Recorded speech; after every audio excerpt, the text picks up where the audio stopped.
since you talked about that as a product manager, how well you drive your team, and driving your team or building competency is kind of the root to that is culture, right? And we talk Yes, definitely. consistently about what is culture. So मैं आपसे यही सवाल पूछना चाहता हूँ कि many people, and I think a lot of people over here, they are doing as a senior manager, as a VP, as somewhere, as probably aspiring product professionals and entrepreneurs, all of the crowd that is here, they want to understand what is the importance of culture. Because कहीं ना कहीं हम अभी क्या होता है ना, culture एक ऐसा word है जो आज बहुत loosely use किया जाता है, and there is no general definition to it, right?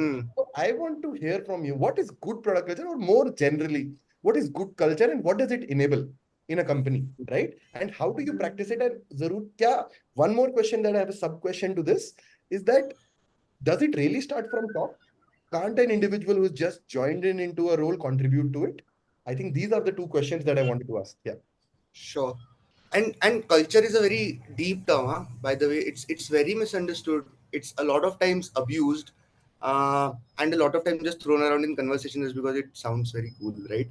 So, and as product managers, right, one way to not just as product manager, generally if you're a learner by nature, one way to learn something very effectively is if you are able to articulate something which you can communicate and explain to a 5-year-old kid or a 10-year-old kid, because that helps you understand things to their simplest core, right?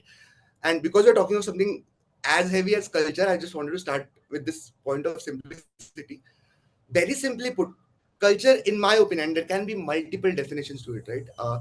In my opinion, a simple yet a very all-inclusive definition for culture is, a culture is something that empowers people to create impact, makes them, helps them create the right impact, and second, keeps them motivated, keeps them happy, right?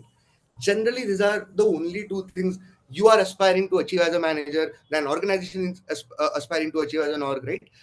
You want a good culture to essentially empower all your team members, all your employees to deliver impact, and you want a good culture to essentially help your team members to be motivated, right? Because creating impact without motivation is not sustainable, right?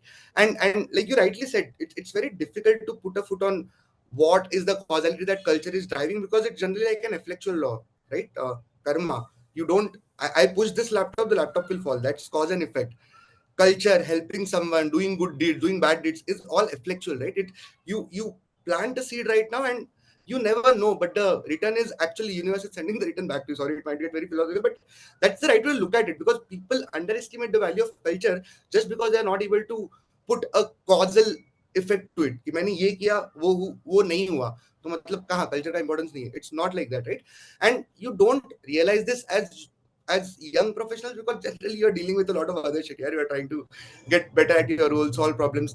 It's generally the leaders who, even though might not give the right importance to culture, still feel the consequences of bad culture seeping. It's like smoking, right? It's breaking you from the inside.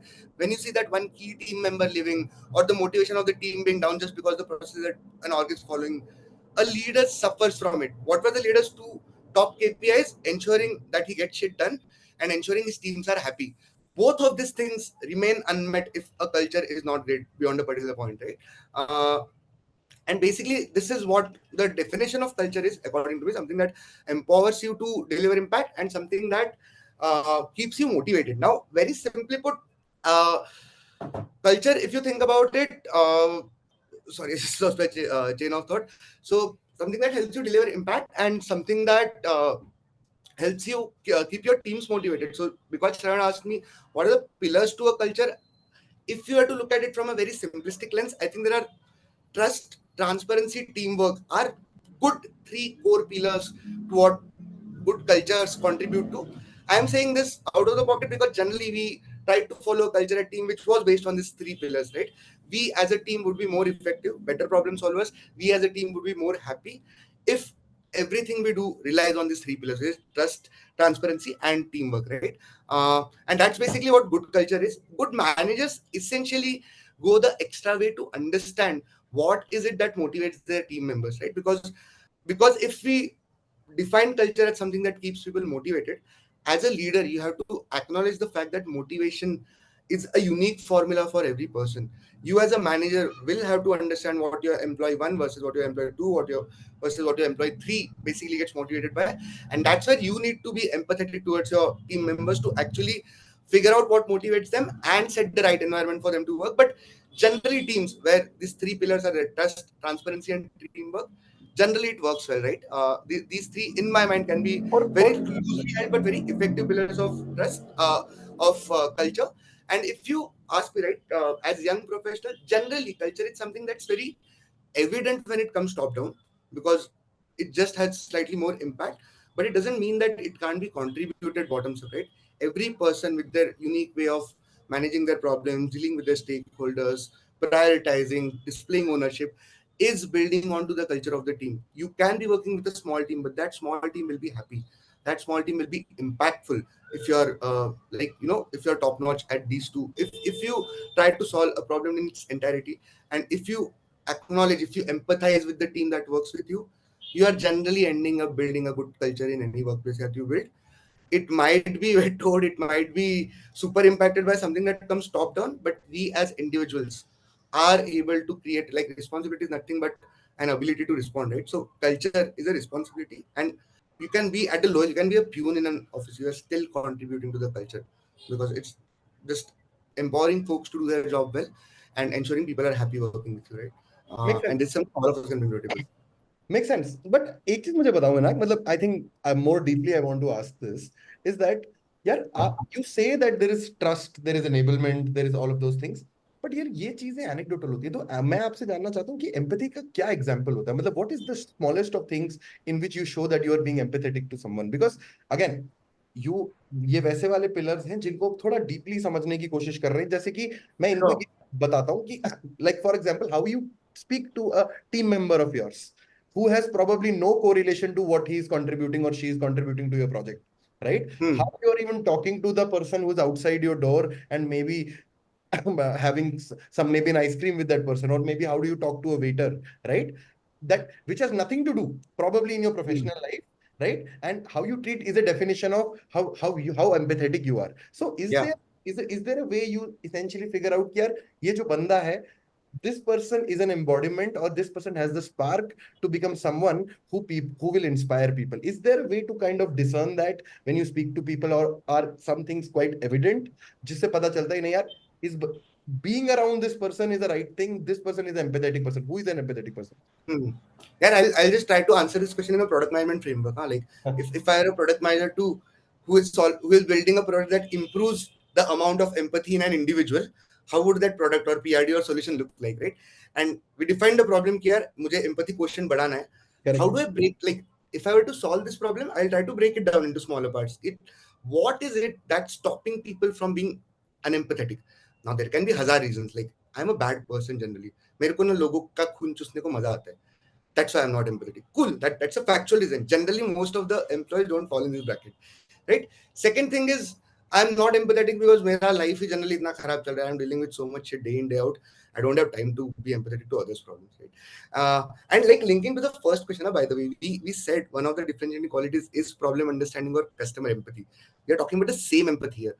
In my opinion, one input that stops a lot of professionals from being super empathetic is their lack of understanding what the stakeholders or what the team members, generally who are non-PMs, what are their core KPIs, what are the problems they are dealing with in their life professionally, right? मतलब generally किसी का पैर टूटा है तो you'll be empathetic, you'll give him a chair to sit. That's basic personal courtesy. In a professional setup, we end up looking unempathetic primarily because there is a misunderstanding or a lack of understanding of what are the top problems of the individual I'm working with, right? And that's where stakeholder management also comes into play. You are generally able to align folks if you align them at a problem level, right? Like, all of your attending discourse are hell bent on upskilling your PM competencies, are hell bent on getting that great job in PM. You're aligned at a goal, and now you will try to do everything what is required to achieve that. Generally, professional setups where lack of empathy gets displayed when one professional generally does not have a good idea of what the other professional's top problem are professionally, right? And it manifests in a certain form. Your manager asked you to build a feature. Now, to launch that feature, you'll have to train a sales team, you'll have to train your support team, you'll probably, I don't know, have to reach out to your marketing to launch an email. अब वो लोग भी अपना कुछ तो काम कर रहे हैं ना, they are working. It's not like your manager has told all of them to do it. So when you are going to them asking their help, because your problem won't be solved, your product won't be launched at scale, and hence the success metric won't be met, right? For you to achieve that goal, you have to ensure these folks work with you. Now these folks are also doing day in day out work based on their KRs, their KPIs, or what their manager told them to do. Here, aligning at a problem level, like firstly understanding what are their KPIs, what generally do they spend most of their time doing, what are their biggest problems, right? Is bande se request hai to it's super critical, I have to leave everything else and do it, versus if there is something else I can maybe defer for time. Once you understand this, you'll be able to find a solution in a better way, right? And once you understand this, a very tactical way of being effective is aligning people at a problem level. Your manager has asked you to launch a feature very quickly because it's solving some critical problem, because it's prioritized in his mind. A most effective way of solving it effectively is aligning others on the priority, not convincing others कि ये मेरे लिए कर दे, मेरे लिए mail लिख दे, support material बना, sales का pitch बना, right?